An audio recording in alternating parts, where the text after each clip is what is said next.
For over 200 years, the United States has pretty much considered Latin America its backyard, a place where its influence was just undisputed. But that's changing. A new great power rivalry is heating up, and it's redrawing the entire geopolitical map. So let's get into how China is challenging 2 centuries of American dominance right on its doorstep. So to really get a handle on just how much things have shifted, let's play a quick game. I'm going to name some of the biggest economies in the region, and you guess who does more trade with them. Is it the traditional power, the US, or the new giant in town, China? All right, first up, the continent's economic powerhouse, Brazil.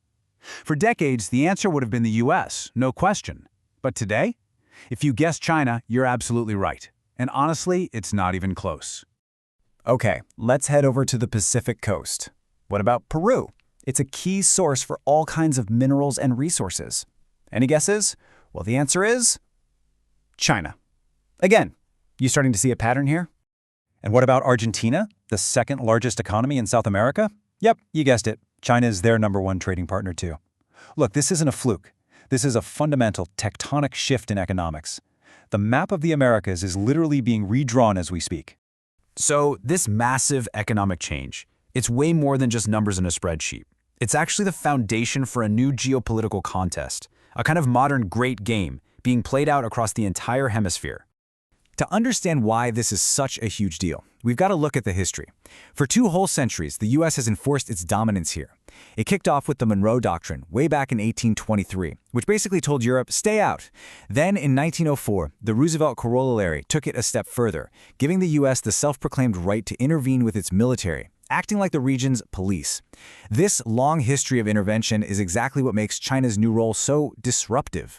And right at the heart of this new rivalry is one country that has become the ultimate prize, a real flashpoint for the entire region, Venezuela.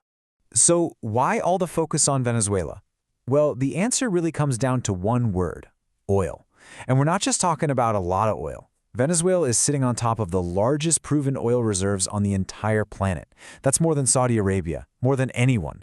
In a world that runs on energy, that makes it an absolutely invaluable strategic prize. The relationship between the US and Venezuela wasn't always this bad. It used to be pretty friendly, actually. But that all went out the window in 1999 when the fiercely anti-American Hugo Chavez came to power. Tensions shot up fast with an alleged US-backed coup attempt in 2002.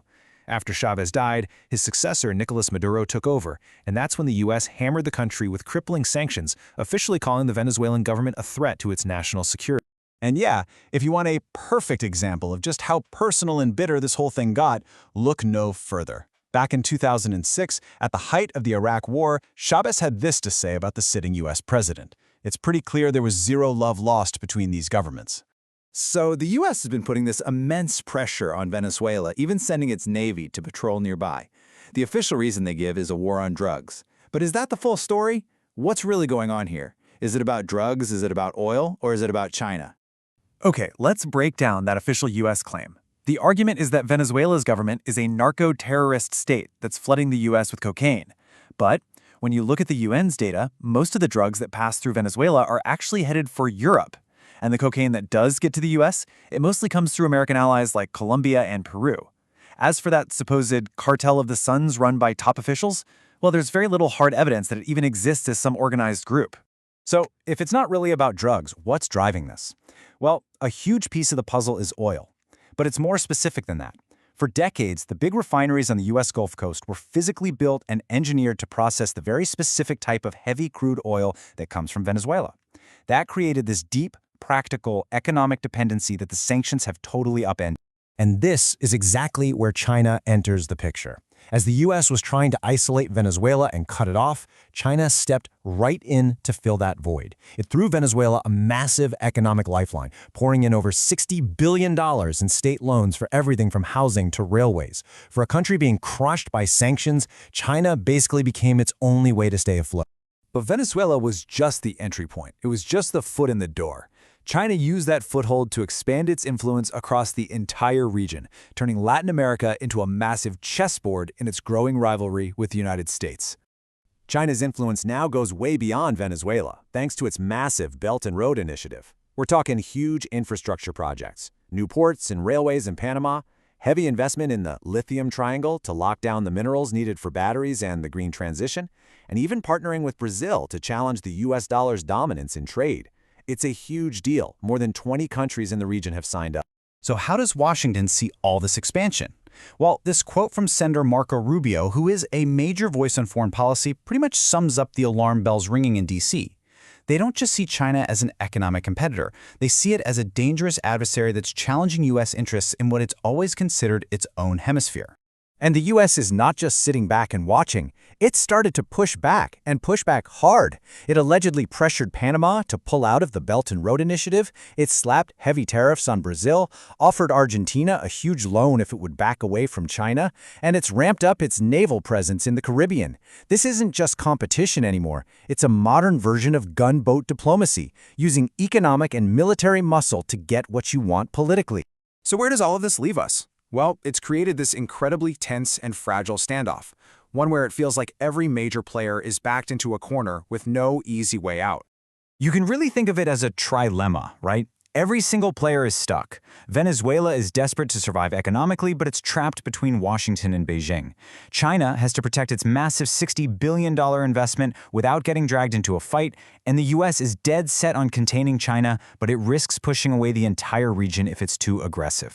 And get this, here's where the story takes a really fascinating twist. Behind the scenes, while all this was escalating, Venezuela's president, Nicolas Maduro, secretly made a stunning offer to the U.S. He promised them dominant access to all of Venezuela's oil and gold if the U.S. would just help him cut ties with China and Russia. And the U.S. said no. The offer was rejected. That tells you the U.S. goal wasn't just about a deal for oil, it was about total regime change. But pushing this any further carries huge risks for the United States. For one, it could go against an anti-war political base back home. It could also trigger a massive new wave of migration if Venezuela becomes even more destabilized.